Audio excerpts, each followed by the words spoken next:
I'm Judi Vitale, the astrologer behind Read the Stars, and this video is about the eclipse that's taking place in Gemini on June 1st, 2011.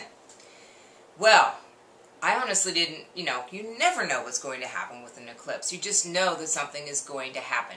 How do you prepare for it? You just prepare to be able to deal with anything, be on good terms with everybody in your life, be on good terms especially with yourself, and focus on the area of life where the eclipse is occurring for you.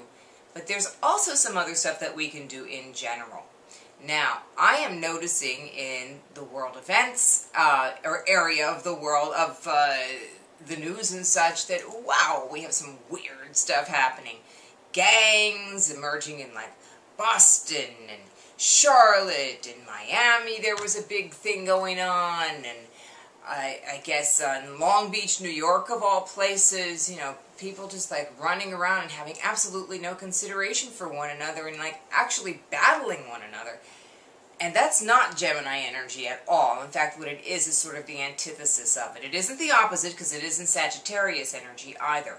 It's the antithesis of Gemini energy, which is all about being nice and friendly and connecting and hey, patting everybody on the back. So maybe that's what's happening. Maybe that Gemini energy is going to be eclipsed. Now we're seeing some of it out there. I mean, I have some examples written in the article that's up on the site now. We have, for instance, the Twitter account thing with Congressman Weiner, and then we have, the Donald and Sarah Palin having dinner together. Those are both kind of Gemini stuff, but they're just politicians.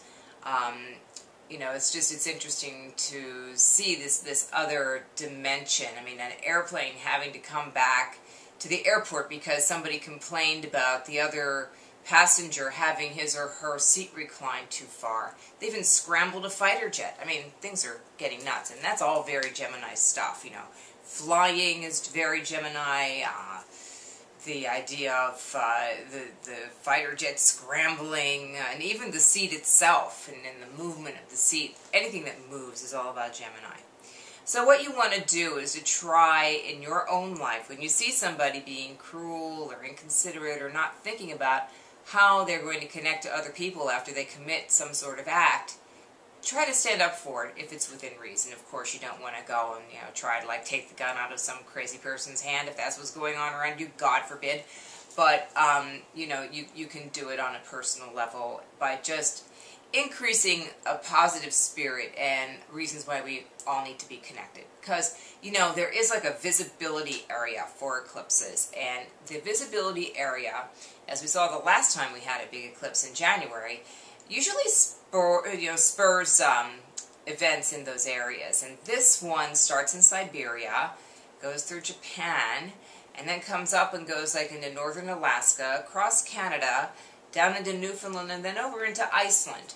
So, we have to kind of wonder what's going to happen with the earthquake activity and the volcano in Iceland. Sometimes eclipses are what happens after the events occur in those areas that are in the visibility line. Let's hope that's the case. But it's also possible that the eclipse will trigger further activity. So we have to watch, we have to wait, and maybe we have to send our intentions that good things will happen, and that the spirit of Gemini, which, okay, be it superficial and laughable in some ways, is also one that, boy, I really don't want to have a world without. Friendliness, kindness, the idea that we all belong together and everybody has something interesting to say. That's the spirit of Gemini. Keep it right here in your front pocket and in your heart as you go through this eclipse.